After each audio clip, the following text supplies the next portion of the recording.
Hi, I need to make some molds today using 2 parts silicone putty, and I thought I'd bring you along. So here we go.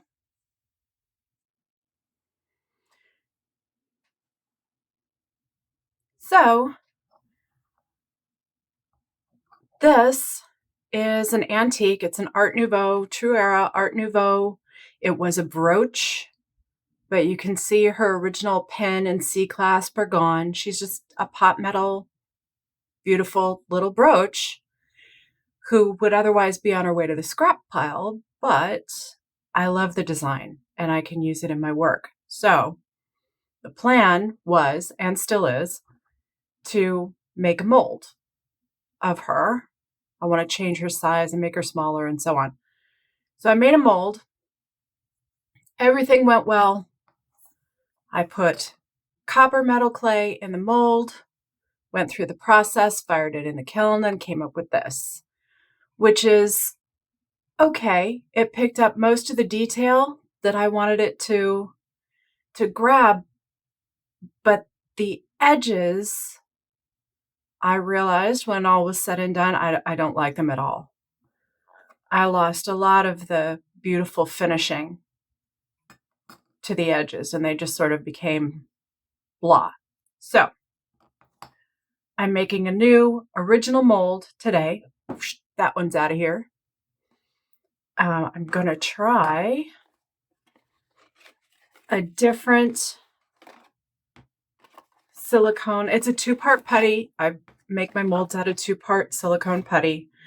They all have their different advantages. This can get lost.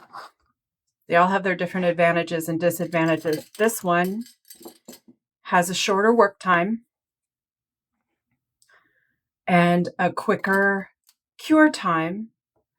The only drawback is in the end, it has a bit less flexibility than the other product I use, which comes out blue. So as I said, they have their advantages. This is the one I'm going to try today because I don't need a lot of flexibility. I'm not going to have to manipulate the mold to get this out. There aren't any underneath edges that I need to compensate for. So we are ready to go. Almost. I want to get it roughly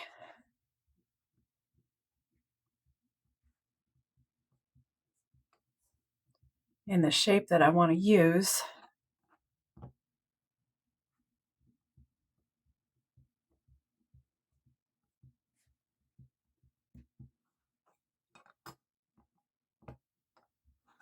All right.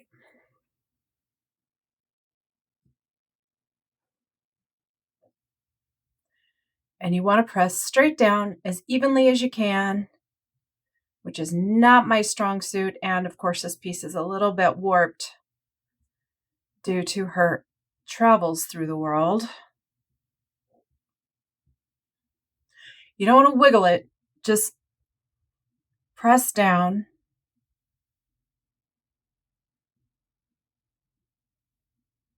I don't know if you can see, but using my fingernail, I trimmed away just a little bit of the putty that was trying to come up through the design.